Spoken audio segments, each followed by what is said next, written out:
నమస్కారం. తెలంగాణ రాష్ట్ర భారతీయ జనతా పార్టీ అధ్యక్ష ఎన్నిక ప్రక్రియ పార్టీ నియమావళికి అనుగుణంగానే ప్రక్రియ ప్రారంభమైంది. ఆ యొక్క ప్రక్రియ జరుగుతున్నది.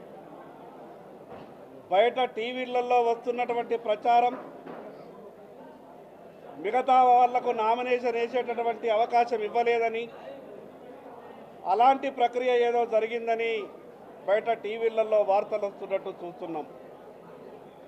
ప్రజాస్వామ్యబద్ధంగా అర్హుడు గలటువంటి భారతీయ జనతా పార్టీ ఏ నాయకునికైనా సరే నామినేషన్ వేయడానికి కేంద్ర పరిశీలకులుగా వచ్చినటువంటి వాళ్ళు అన్ని అవకాశాలు ఇచ్చారు. ఎక్కడ కూడా ఎటువంటి తప్పులు లేకుండా నియమావళికి అనుగుణంగానే ఎన్నిక ప్రక్రియ జరుగుతున్నది.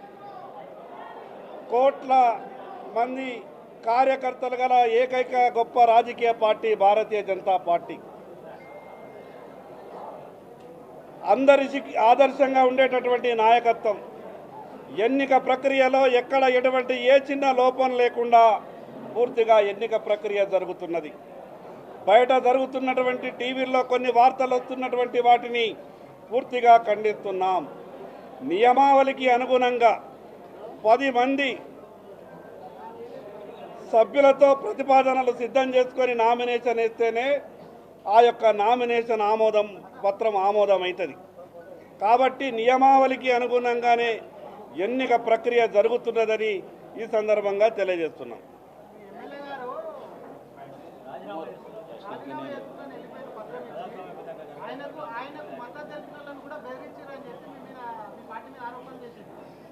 అటువంటి భారతీయ జనతా పార్టీలో అటువంటి ప్రక్రియ ఎక్కడా కూడా జరగదు. భారతీయ జనతా పార్టీ ఈ దేశంలోనే కాదు, ప్రజాస్వామ్య దేశాలలో భారతీయ జనతా పార్టీ గురించి గొప్పగా ఈరోజు మాట్లాడుతున్నటువంటి సందర్భాలు అనేక కథనాలు మనం చూస్తున్నాం. భారతీయ జనతా పార్టీ ఎంత గొప్ప పార్టీయో ఈ దేశ ప్రజలందరికీ తెలుసు. అక్కడ అందరికీ అవకాశం ఉండే నామినేషన్ వేయడానికి ఎవరికి కూడా అవకాశం ఇవ్వద్దు అన్న ఆలోచన భారతీయ జనతా పార్టీకి లేదు.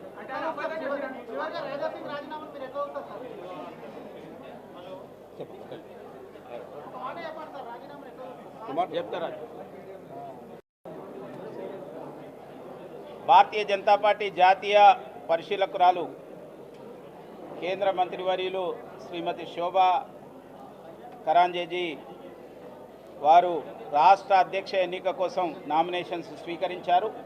మరియు అదేవిధంగా నేషనల్ కౌన్సిల్ మెంబర్స్ యొక్క ఎన్నిక కోసం నామినేషన్స్ స్వీకరించారు.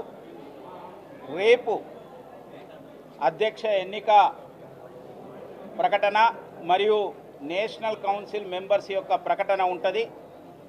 రేపు 10 గంటలకు వేదా కన్వెన్షన్ మన్నెగూడలోని యొక్క వేదా కన్వెన్షన్లో అక్కడ ప్రకటన ఉంటుంది.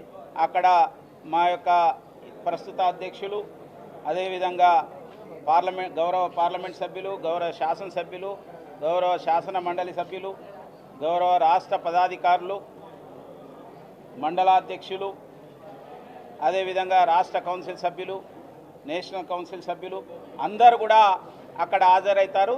అక్కడి నుంచి మిగతా యొక్క ప్రక్రియ ముందుకు పోతుంది.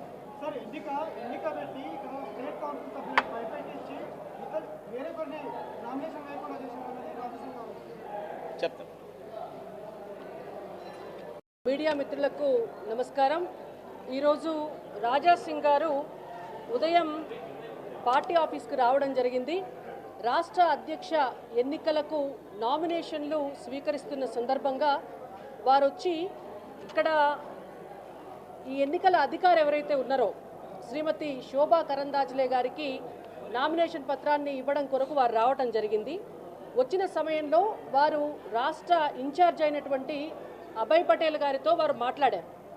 వారు మాట్లాడితే అభయ్ పటేల్ గారు చాలా స్పష్టంగా వారికి ఇది ప్రజాస్వామ్యబద్ధమైనటువంటి పార్టీ, ఈ పార్టీలో ఎవరైనా కూడా నామినేషన్ వేయవచ్చు, వెళ్ళి మీ నామినేషన్ మీరు దాఖలు చేయండి అని చెప్పారు. చెప్పిన తర్వాత వారు నామినేషన్ పత్రాన్ని తీసుకున్నారు. తీసుకొని శోభా కరందాజ్లే గారి దగ్గరికి వెళ్ళి వారి ఫామ్ని సమర్పించారు. సమర్పించే క్రమంలో ఏ నామినేషన్ పత్రమైనా కూడా ఎన్నికల నిబంధన ప్రకారం 10 మంది రాష్ట్ర కౌన్సిల్ సభ్యుల మద్దతుతోటి వారి సంతకాలతోటి నామినేషన్ పత్రం ఇస్తే మాత్రమే ఆ నామినేషన్ పత్రం అనేటువంటిది చెల్లుబాటు అవుతుంది. అయితే శోభా కరంద్లాజే గారు చాలా స్పష్టంగా చెప్పినారు, 10 మంది సభ్యులు లేని పక్షంలో మీ నామినేషన్ పత్రం చెల్లుబాటు కాదు, మీరు 10 మంది సభ్యులతోటి సంతకాలు చేయించి నామినేషన్ని ఫైల్ చేయండి అని చెప్పారు.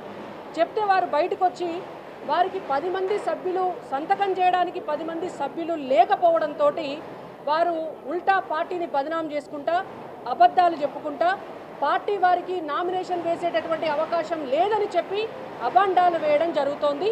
ఇది ఇవాళ జరిగినటువంటి వాస్తవమైనటువంటి పరిస్థితి.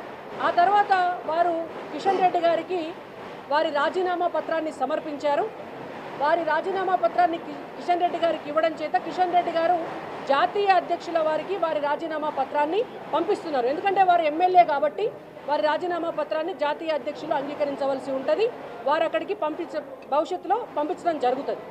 ఒకవేళ నిజంగానే రాజాసింగ్ గారికి రాజీనామా చేయాలి వారి ఎమ్మెల్యే పదవికి అని ఉంటే వారు డైరెక్ట్గా వారి రాజీనామా పత్రాన్ని స్పీకర్కి సమర్పించుకోవచ్చు. అండ్ ఇంకొకటి, వారి క్రమశిక్షణ రాహిత్యం అనేటువంటిది పరాకాష్ఠకు చేరిందనేది భారతీయ జనతా పార్టీ రాష్ట్ర పార్టీ అభిప్రాయం.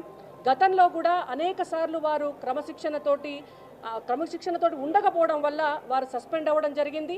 అయినా పార్టీ మళ్ళీ వారికి అనేక అవకాశాలు ఇవ్వటం జరిగింది. కానీ ఈసారి వారే స్వయంగా రాజీనామా చేసి వెళ్ళారు. ఇవి ఇవాళ జరిగినటువంటి వాస్తవం.